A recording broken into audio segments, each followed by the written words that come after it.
Paglapit niya sa albularyo, laking gulat na lamang niya nang bigla siya nitong hawakan sa liig at buong lakas na itinumba sa lupa. Sa pagtayo ni Maestro Florante sa kanyang harapan, muli na namang nakaramdam ng panganib si Tandang Lauryo para sa kanyang buhay. Halos hindi niya lubusang akalain noon na hindi pa pala doon nagtatapos ang sukdulan ng kakayahan ng maestro.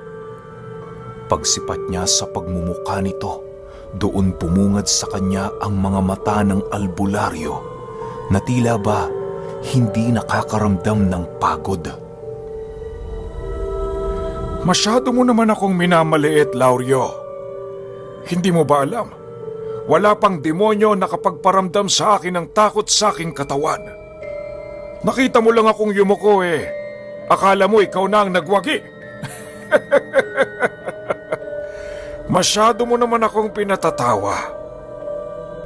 Tandaan mo, bago ko bumagsak sa kinatatayuan ko, mauuna muna sa akin ang aking mga disipulo. Wika ni Maestro Florante habang itinuturo kay Tandang Lauryo ang mga tikbalang. Kasabay ng pagwika nito ay ang mabilisan naman itong pagbaon sa kanyang dalawang paa at pag-apak sa kanyang mga kamay. Dahil sa ginawa nito, mas lalo pang nagwala si Tandang Lauryo upang pilit na pangibabawan ang lakas na ipinamalas ni Maestro Florante. Subalit kahit anong gawin niya noong pagpupumiglas, tila ba wala siyang kakayahan upang doon ay makatakas. Ilang minuto pa ang lumipas, ramdam na ni Tandang Lauryo ang paghawak sa kanyang dibdib ng mga malalamig nitong kamay. Habang patuloy na nakahawak ang albularyo sa kanyang dibdib, paulit-ulit itong nag-uusal ng mga katagang hindi magawang maintindihan ni Tandang Lauryo. Sa pagpapatuloy ng kanyang pagdinig sa mga usal, dahan-dahan namang kinakalas ni Tandang Lauryo ang pagkakabaon ng kanyang mga paa sa lupa. Nang makahanap na siya ng pagkakataon para tumakas, agad din naman niya itong isinagawa ng walang pagdadalawang isip. Pag-unat niya ng kanyang tiyan, mabilis naman siyang lumusot sa likurang bahagi ni Maestro Florante. Sa sobrang bilis ng paggalaw noon ni Tandang Lauryo, hindi na ito nagawa pang masundan ng albularyo. Nang tuluyan na siyang makalayo sa kinatatayuan ni Maestro Florante, agad din naman siya nitong sinugod habang nagwiwika ng, Lauryo! Kasabay ng pagsigaw nito ay ang mabilisan nitong pagdukot ng kanyang punyal na parabang nakapagpasya na itong seryosohin ng laban. Habang patuloy niyang pinagmamasda ng paglapit ng albularyo, panay naman ang paglingat niya sa buong paligid nang sa gayoy makahanap ng angkop na lugar na kanilang paglalabanan. Kinakailangan niyang makalayo noon ng husto sa mga disipulo nitong tikbalang nang sa gayoy maging imposible sa mga ito na siya ay mapagtulungan. Ilang segundo lamang noon ang lumipas nang bigla siyang maabutan ni Maestro Florante na patuloy sa pag-unday sa kanya ng saksak. Habang patuloy itong ginagawa ng albularyo, panay naman ang ginagawa niyang pagtakbo patungo sa likurang bahagi ng bundok. Napakalakas ng loob mong ihiwalay ako sa ating pangkat, Lauryo. Ano bang akala mo? Magagawa mo ako magapi sa isang duelo? Nagkakamali ka. Masyado ka pang bata kung ikukumpara sa akin. Wika ni Maestro Florante. Huwag kang magsalita ng patapos. Dahil baka kainin mo ang lahat ng yan, Florante. Tama ko. Pareho lang kayo ni Pedrito. Sagot naman ni Tandang Lauryo. Kasabay ng pagwika nito ay ang muli naman niyang pagsugod sa kinatatayuan ng albularyo. Pag-unday niya dito gamit ang kanyang tabak, agad din naman itong nasalag ng punyal ni Maestro Florante. Sa pagsalag nito, Ramdam na ramdam ni Tandang Lauryo ang nag-uumapaw na lakas ng albularyo. Doon niya napagtanto na ang lahat ng sinasabi nito sa kanya ay hindi lang puro salita. Sa pagpapatuloy ng kanilang duelo, halos magmukhang isang maliit na bata itong si Tandang Lauryo sa harapan ng albularyo. Paulit-ulit siya nitong pinaglalaruan kahit ibinubuhos na niya ang buo niyang lakas sa kanilang laban. Maya-maya pa, bigla namang nanlaki ang kanyang mga mata nang masipat niyang hawakan ni Maestro Florante ang kanyang sandata. Mukhang wala ka nang pagkakataong magbago, Lauryo. Nakakalungkot dahil isa ka sa mga mauhusay na albularyo sa lugar na ito. Wika ni Maestro Florante. Tumahimik ka. Wala kang karapatang husgahan ang pagkatao ko. Ni hindi mo nga ako kilala. Kaya paano mo nasasabi ang mga bagay na yan? Sagot naman ni Tandang Lauryo. Kasabay ng pagwika nito ay siya namang pagkuha niya ng kanyang sandata sa mga kamay ng albularyo. Pilit niya itong hinihila ngunit sadyang nangingibabaw pa rin ang lakas ng ngipin ng kalabaw. Maya-maya pa, binitawan din naman ito ni Maestro Florante habang patuloy na tumatawa. Sa puntong yon, hindi na mapigilan ni Tandang Lauryo ang kanyang galit dahil sa patuloy na pang-iinsulto sa kanya ng albularyo. Kahit ginamit na niya ang ibinigay ng bertud ng kapre, para bang wala pa rin itong epekto sa albularyo. Sa pagpapatuloy ng kanyang pagmamasid sa paligid, doon niya naisip ang muling makipag-isa sa sigbing niyang alaga.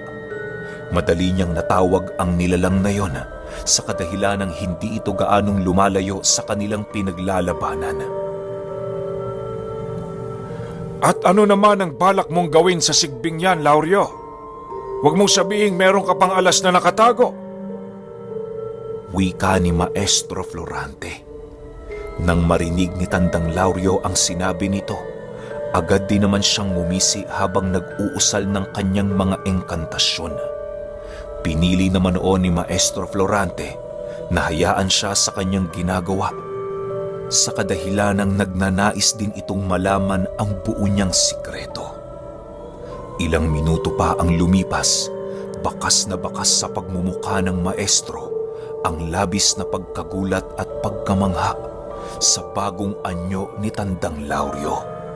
Halos hindi lubusang maisip noon ni Maestro Florante kung bakit nagtaglay ng ganoong kakayahan si Tandang Lauryo. Maya-maya pa, doon na inumpisahan ni Tandang Lauryo ang pagpaikot sa kinaroroonan ng albularyo. Sa pamamagitan ng taglay niyang bilis na kaya niyang makagawa ng mga replika na halos kasing wangis niya. Yun ang nagsisilbing ilusyon ni Tandang Lauryo upang magawa niyang mahadlangan ang napakatalas na pakiramdam at paningin ni Maestro Florante. Sa pagpapatuloy ng kanyang pag-ikot, kitang-kita niya ang pananatili ng albularyo habang nag-uusal ng mga pandigmang kataga, kagaya ng atardar at koronados. Nararamdaman din niya noon ang pagbigat ng buong paligid at ang dahan-dahang pagbalot ng isang nagliliwanag na baluti sa buong katawan ni Maestro Florante. Ilang minuto pa ang lumipas, napagpasyahan na niyang sunggaban ang kanyang katunggali upang tapusin na ang nagpapatuloy nilang labanan. Sa pagsalag ni Maestro Florante sa kanyang pag-atake, kitang-kita niya ang pagngisi nito na parabang nasisiyahan sa kanilang labanan. Alam ni Tandang Lauryo na hindi nasisiraan ng bait si Maestro Florante sa aksyong kanyang ipinapakita sa kanilang duelo. Maaaring yun ang pamamaraan ng albularyo upang magsaya na siya namang labis niyang ipinagtaka. Maya-maya pa, bigla namang nagulat si Tandang Lauryo nang marinig niya ang pagsitakbuhan ng 3 nitong disipulo. Sa puntong yon, Alam niyang nagapi na ang kanyang kasanggang kapre, kung kaya't pumasok na din sa isip niya na yun na ang maaaring katapusan ng kanilang pakikipaglaban. Sa loob-loob ni Tandang Lauryo, tanggap na niyang mamamatay siya sa kamay ng isa sa pinakadalubhasang albularyo. Lauryo! Ha! Talo na ang kapreng nagbibigay lakas at patnubay sa iyo. Ubos na din ang mga aswang na patuloy na ipinagtatanggol ang hanay mo. Ang 15 mong pinagkakatiwalaan na gabunan ay nagawa na ring magapi ng aking mga kasama. Ngayon, sabihin mo, ano pa ang saysay ng iyong pag-aalsa? Ikaw na lang ang nananatiling buhay dahil pinapanatili pa kitang buhay.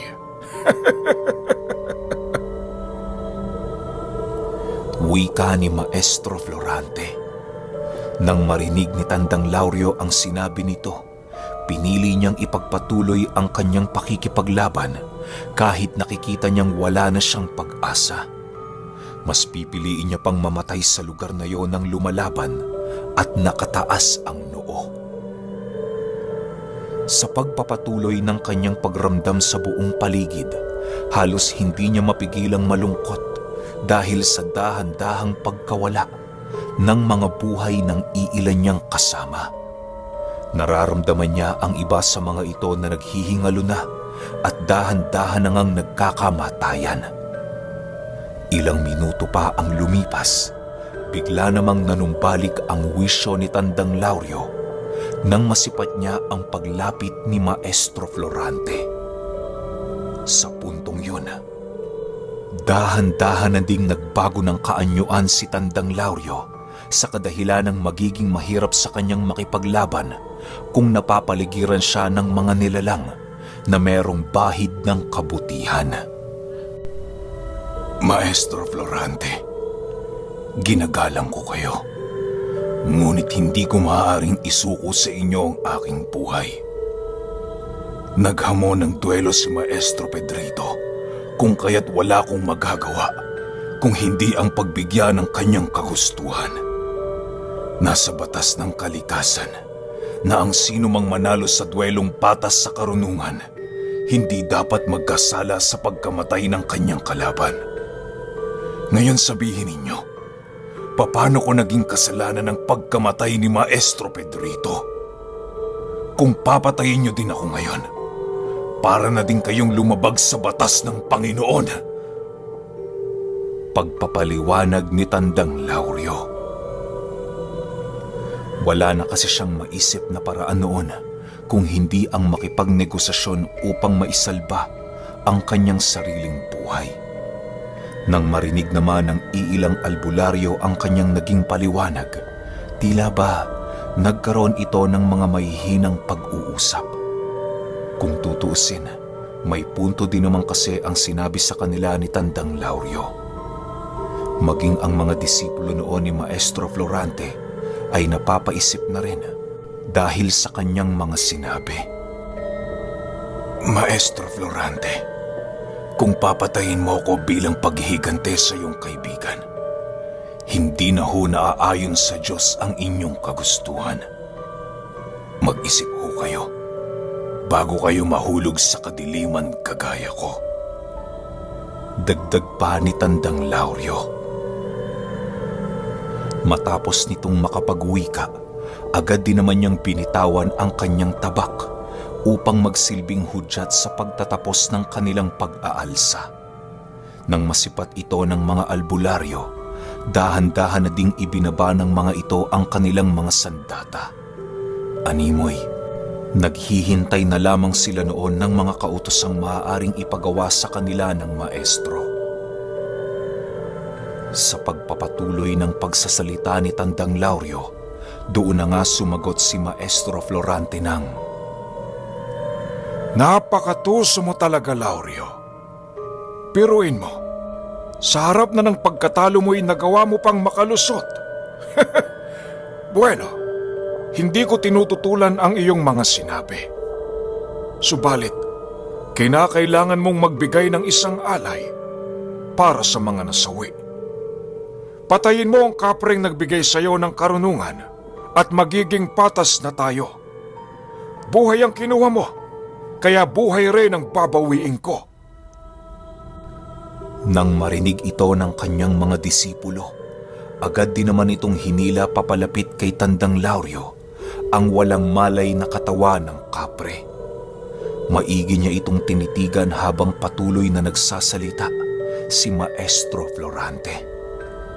Anya, hindi na kailangan pang hanapin ni Tandang Lauryo ang sandatang makakapatay dito sa kadahilan ng hawak-hawak na niya ang sundang na ibinigay sa kanya ng kapre. Lauryo, panahon na para ikaw na mismo ang pumutol ng kasamaan sa lugar na ito. Alam kong may natitira pa sa iyong kabutihan, kaya gamitin mo yan para ikay makabawi man lang. Pagkatapos mong kitilan ng buhay ang ugat ng demonyo sa lupaing ito, isuko mo ang iyong sarili sa aming pangkat. Huwag kang mag-alala. Bilang isang kapwa mo albularyo, maninindigan ako na walang mangyayaring masama sa iyo. Wika ni Maestro Florante. Nang marinig ito ni Tandang Lauryo, agad din naman niyang kinuha ang kanyang sundang at mabilisang itinarak sa puso ng kapre. Wala na kasi siyang pagpipilian noon kung hindi ang muling magbalik sa liwanag. Sa paglapat ng sundang sa dibdib ng kapre, kitang-kita ni Tandang Lauryo ang pagtitig nito habang dahan-dahang nawawala ng buhay.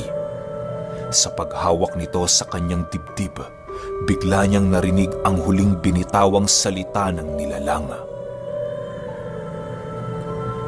Bilang tanda ng iyong pagtataksil, isinusumpa kitang mananatili kang demonyo hanggang sa mamatay ka sa mundong ito.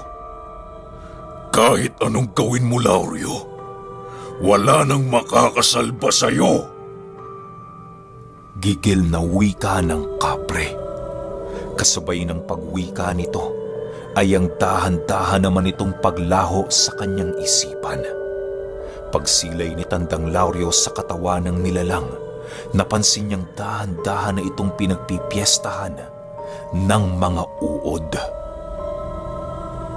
Minuto lamang noon ang dumaan nang tuluyan na itong mabulok hanggang sa hindi naglaon ay nawala na din ang bakas sa kanilang kinatatayuan. Matapos ang mga pangyayaring yon, napagpasyahan na nilang maglakad pabalik sa kanilang baryo. Marami noong napagkasunduan sila Tandang Lauryo ukol sa mga bagay-bagay na kinakailangan niyang gawin. Labis naman ang pagpapasalamat niya noon kay Maestro Florante sa kadahilanang napagbigyan siya nitong mamuhay kasama ang kanyang mag-ina habang hindi pa tuluyang naililibing ang bangkay ni Maestro Pedrito. Kahit papaano, pumabor pa rin sa kanya ang pagkakataon dahil sa itinuring pa rin siyang isang albularyo ng maestro. Sa pagsapit ng mga sumunod na araw, nag-umpisa na ang unang pagsubok na kinakailangang malampasan ni Tandang Lauryo. Kinakailangan niyang manalangin sa loob ng 42 araw bilang bahagi ng paglilinis ng kanyang kaluluwa. Hindi naman ito naging mahirap para kay Tandang Lauryo sa kadahilan ng naroon naman ang kanyang mag-ina na nakahandang umalalay sa kanya sa lahat ng oras. Nang sumapit na ang panghuling lamay para kay Maestro Pedrito, pinili niyang dumalo at makisabay sa panalangin. Dala-dala niya noon ang kanyang konsensya upang makahingi ng kapatawaran sa kanyang mga nagawa. Pagdating niya sa bahay ni Maestro Pedrito, agad naman siyang sinalubong ng 3 disipulo ni Maestro Florante. Ginoong Lauryo, kanina pa ho kayo hinihintay ni Maestro.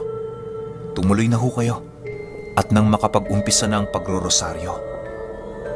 Wika ng isa sa mga disipulo nito na nagngangalang Ibrahim. Ayon kay Tandang Lauryo, na ang tagapagsalita sa 3 disipulo ni Maestro Florante ay siya ring namumuno sa kanyang mga kasama. Kumbaga, siya ang kanang kamay ng kanilang grupo.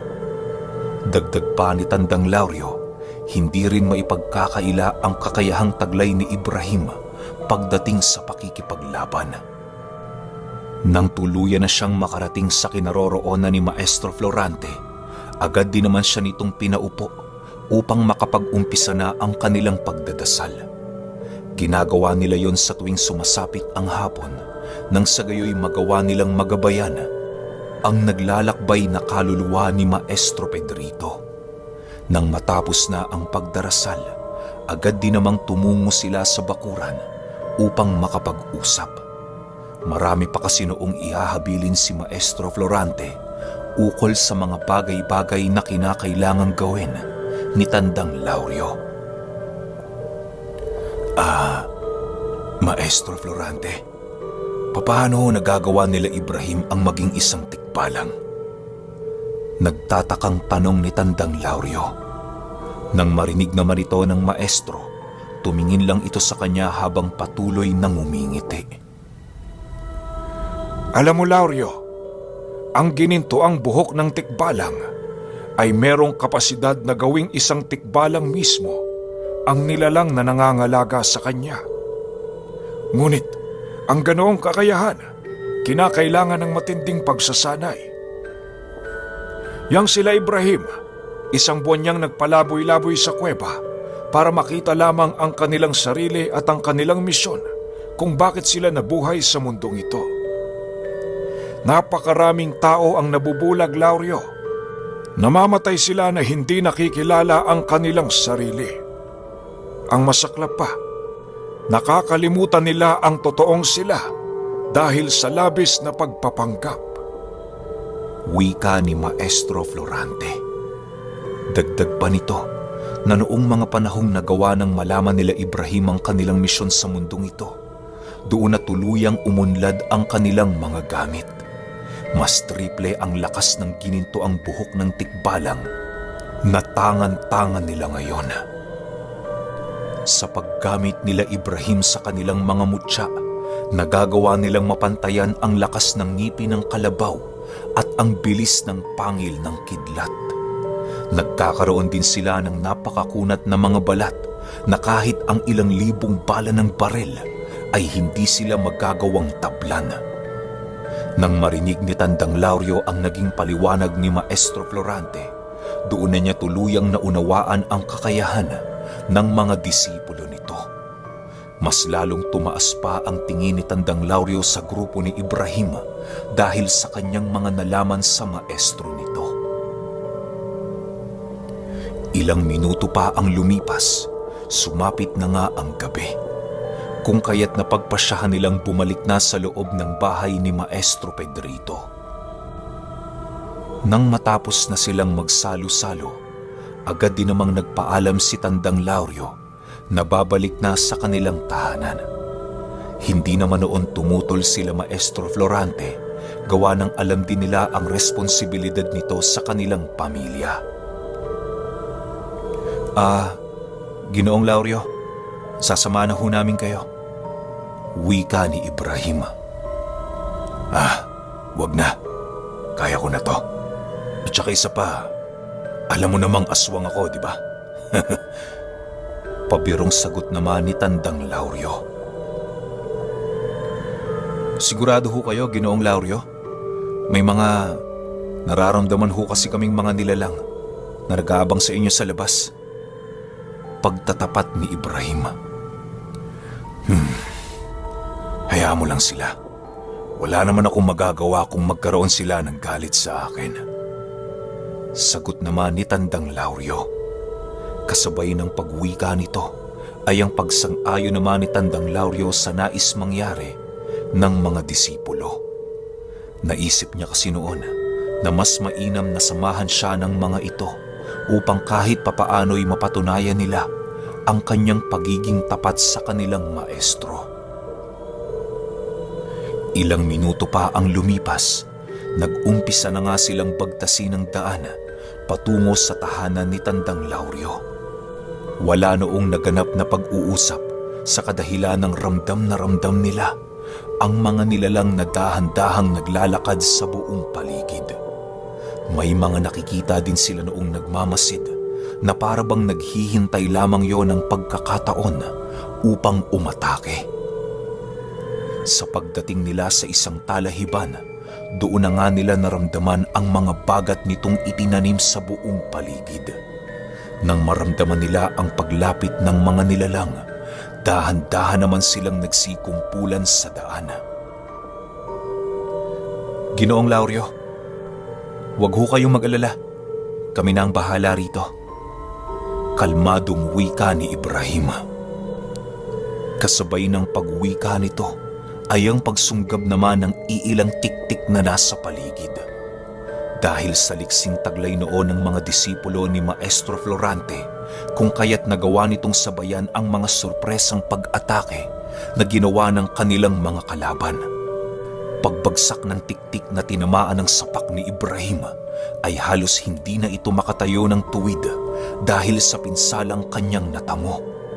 Kitang-kita din noon ni Tandang Lauryo ang paglaylay ng panga nito habang dahan-dahan yung naglalakad papalayo.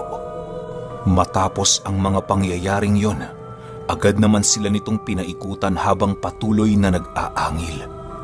Paglalarawan ni Tandang Lauryo sa mga tiktik na kanilang nakalaban, punong-puno ito ng kulay itim na buhok sa kanilang mga katawan na halos hindi ito gaanong masipat kahit tinatamaan yon ng liwanag ng buwan. Mahahaba din ang mga braso nito at meron itong mga paang animoy sa mga unggoy. Matatalas din ang mga pangil ng nilalang na yon at meron itong dilang singnipis ng isang sinulid. Sa pagpapatuloy ng kanyang pagmamasid, doon niya muling nasilayan ang gabunang kanyang nakaharap sa isang duelo. Inaasahan na niyang magagalit ang nilalang na yon dahil sa kanyang mga nagawang pagtaksil sa kanilang samahan. Lauryo! Bakit mo nagawa sa amin to? Akala namin ikaw ang namumuno sa ating lahi. Manluloko ka, Lauryo. Mas demonyo ka pa sa demonyo. Wika ng gabunang tiktik. Kasabay ng pagwika nito ay siya namang pag-utos niya sa kanyang mga kalahi na sugurin sila Tandang Lauryo. Sa puntong yon, wala nang nagawa ang mga disipulo ni Maestro Florante kung hindi ang magbigkas ng kani-kanilang mga engkantasyon upang makapagpalit ng kanilang mga anyo. Mahigpit nila noong hinawakan ang ginintoang buhok ng tikbalang habang mabilisang nagbabanggit ng mga buhay na salita. Ilang segundo lamang noon ang lumipas, bigla namang napaatras ang mga tiktik.